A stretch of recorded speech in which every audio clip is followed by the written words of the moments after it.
이제 전례는 성경에서 계시된 놀라운 존재애로 우리 모두를 가까이 접근시키고 있습니다. 그 주인공은 바로 성령으로서 예수님의 십자가의 죽음과 부활, 더불어 그리스도의 승천에 뒤따라오는 예기치 못한 등장으로 사람들을 깜짝 놀라게 만들 것입니다. 그분으로 말미암아 그리스도와의 이별조차 기쁨으로 될 정도였으니 믿는 이들은 성령에 관한 지식을 마땅히 갖추는 것이 합당하다 하겠습니다. 동시에 그분의 근황에 대해서도 아울러 살펴보도록 하겠습니다. 약 1000년 전에 성령께서 성부로부터 발하는가 아니면 아들에게서도 비롯되는가 라는 문제를 두고 교회가 반으로 쪼개졌습니다. 이게 바로 필리오께 논쟁이라는 것입니다. 아들을 쫓아서 라는 뜻인데 본디 신경에는 없었습니다. 그리고 성경에도 이 말이 없었습니다.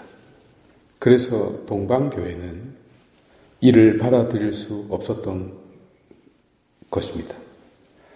지금은 서로가 합의를 한 상태입니다. 성령은 아버지로부터 발하지만 유권 해석에 의하여 아들에게서도 동시에 발하신다는 것입니다. 단어 하나, 점 하나, 쉼표 하나 가지고 피 터지게 싸웠던 것이죠.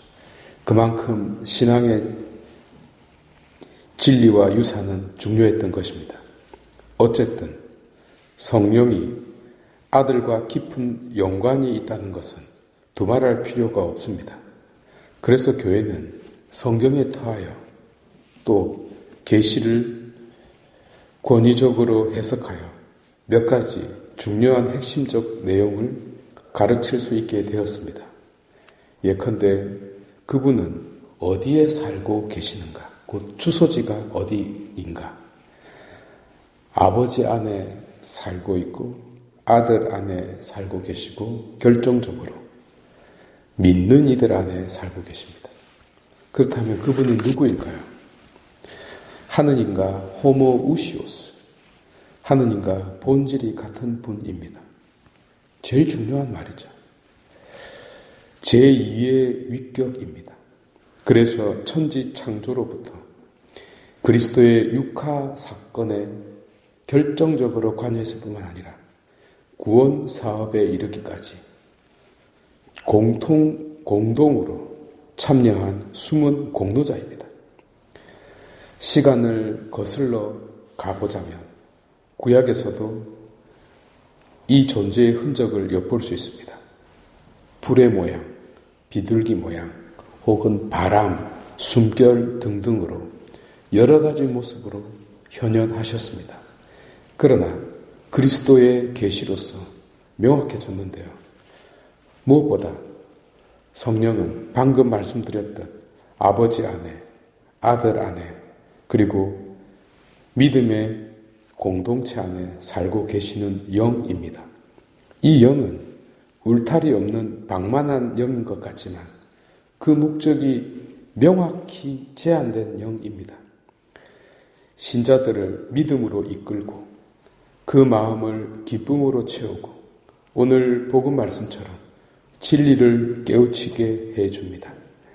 사람들의 의지를 강하게 해주며 그리스도께서 우리를 사랑한 그 사랑으로 서로를 사랑하게끔 이끌어줍니다. 또한 믿는 이들을 율법을 넘어서는 자유의 바다에 헤엄치게 해주시고 나무가 맛있는 열매를 맺듯 빛나는 신앙의 열매를 맺게 해줍니다. 놀라운 은사를 베풀어 주시며 이 세상에서 보이지 않는 아버지의 영광을 보여줍니다. 동시에 우리와 똑같은 존재로 오신 분의 보이지 않는 은혜를 비처럼 쏟아주시는 분이기도 합니다. 잘 들어보시면 그분은 아무렇게나 임재하는 분이 아니라 구세주 그리스도의 활동에 집중되어 있음을 알 수 있습니다. 그러니까 한마디로 그분은 그리스도의 영이라고 할 수 있는 것입니다. 그래서 위로자 파라클레토스라는 이름을 가지게 되었고 진리를 깨우치게 해주는 선생님이시며 신자분들을 이 세상 한가운데에서 거룩하게 살도록 성화시키는 거룩한 신비 그 자체입니다.